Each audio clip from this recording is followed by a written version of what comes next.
I watched this movie with my dad.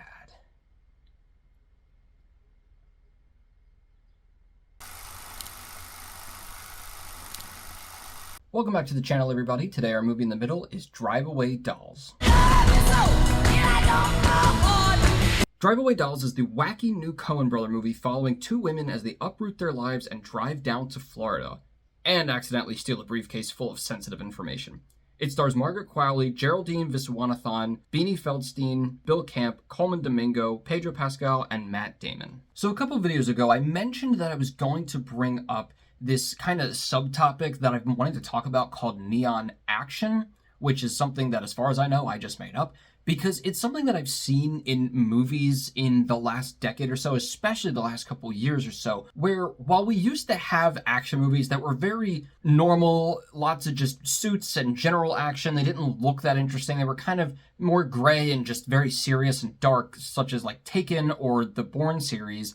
Now we've been getting a lot of action movies that are just as much focused on the action, but there's another focus on aesthetic. These movies are usually more comedic and have a lighter tone. The fights are wackier and more insane, but mixed with a heightened attention to this aesthetic of particularly neon signs and lights, things happening at nighttime or in the dark, text on screen, even cartoon characters, and a lot of anime or plush, things that are very in-your-face, fun, and wacky, kind of like a kid's movie for adults. And it seems like for over a decade now, we've been getting at least one almost every single year. I still believe that it started with Scott Pilgrim, but I will talk about that in later movies when I get to talk more about Scott Pilgrim and Edgar Wright in general. After that, you can see a huge rise in these kinds of movies like Only God Forgives, Inherent Vice, the Kingsman movies, Suicide Squad, The Nice Guys, Atomic Blonde and Baby Driver, Bad Times at the El Royale, then Guns Akimbo, Gunpowder Milkshake, Bullet Train, and not to mention all the John Wick movies,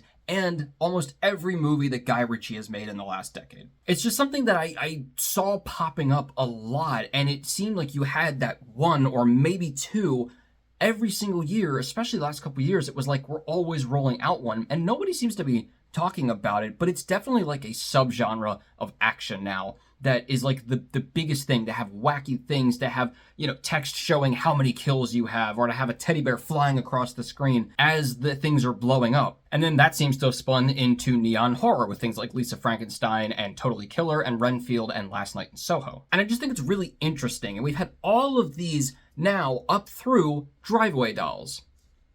Or so I thought. Starting off with the highs, this movie is really, really fun. Being a Coen brother movie, it's going to be, fun and weird in a little bit of senses. And I'll talk about that in a minute. But it is really, really fun. It's just one of those movies you're going to sit down, you're going to be like, this is going to be really funny. There's going to be some stupid dialogue in here. It's going to be dumb in spots, but it's going to be really good in spots. The action's going to be funny. Not to the sense that all of these other movies that I just mentioned are. I thought it was going to be more like those, but it is still really fun. And a lot of that comes down to the chemistry between the two lead actresses, played by Margaret Qualley and Geraldine Viswanathan. They kind of play your, stereotypical Felix and Oscar, Thelma and Louise. One's very straight-laced, very reserved, says the right things all the time, and the other one's kind of fast and loose and just kind of doing whatever they want with their life and going with the flow. And while that is a very, cliched sort of pairing, it always works really well, and especially in this one because it is an LGBTQ movie, so there's other elements added as well. And I wasn't sure if they were going to get into a romance with the two lead characters, and I won't spoil whether they do or not, but that there is some of that in there. I won't say to what extent, but there is some of that in there. So we get like a lot of these added elements as well and layers that, we're still seeing more in movies. And I think that was really great. Their chemistry and just their personalities, how they bounced off of one another, was really, really great. It is also pretty funny. I thought it was going to be funnier than it was. I also thought it was going to have more action than it did. But being a Cobra movie, I guess that is in true fashion, because all of their movies are like, they're kind of off. I'm not sure if I'm supposed to be laughing. I'm not sure if it's supposed to be serious. I'm not sure if the action is too wacky and weird or not enough. Or it'll get mixed in with the others and become Majesticine. which it is.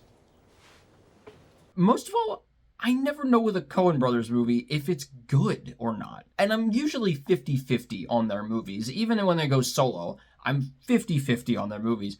Because sometimes I really like it. I think it's really great. And then sometimes I'm like, what is happening? The tone of the movie is always just so weird. Because it's always something very small that leads to so many huge chains of events that happen, and then everything goes insane. I never know what to think about them, because sometimes I'm a little bit bored by them, and sometimes I'm like, that was pretty funny. Burn After Reading was probably one of my favorite, if not my favorite, Coen Brothers movie. And with this one, there was definitely that element of, this is funny, but it's also kind of weird and a little bit off. I'm not really sure if it was in a way that I loved, but I did like it. It was definitely different. It felt like its own thing. But I will say it is a very stylized sense of humor. It's the type of humor that you're probably not gonna want to watch with your parents. And it's the kind of humor that if you're very sober, you'll probably find some of it funny. If you're not as sober, it's probably gonna be way funnier just because of how ridiculous it is. Because this movie, it goes harder than I thought it was going to. I didn't expect it to go where it went at all, and it definitely turned into a different type of movie after that point. It was fine. It was just really fucking weird. It's the type of humor that actually reminds me of movies like Sorry to Bother You, where it's very exaggerated, very weird and quirky, and you're not really sure why you find it funny, but it's kind of funny. Actually, I will say in this one, there's probably a very simple reason that a lot of the jokes are found funny. Going kind of along with that, my first big middle is that there's a style in this movie, a lot of tactics, technically, that I'm not sure whether I like them or not. Part of me likes them because it's like, specifically these transitions between scenes are, kind of like really big wipes or falling and crashing down and shaking a bit and then, stabilizing. They're paired with sound effects like car crashes or things revving up, and obviously it goes with the theme of driving. It's that kind of stuff that I was like, is this good or not? Because it definitely sets the tone of the movie and gives it its own feel. I've never really seen anything like it before to that extent, and it made it feel kind of, quirky. But at the same time, it felt a little bit tacky, and I couldn't help the whole way through thinking of like a PowerPoint presentation, like kids are like spamming like vortex and gallery and the paper airplane transitions and all those fun transitions. It just felt like they were kind of like, let's do this one and let's do this one. My other middle is that there is a running subplot that happens throughout the movie where I wasn't sure what was going on every time it happened.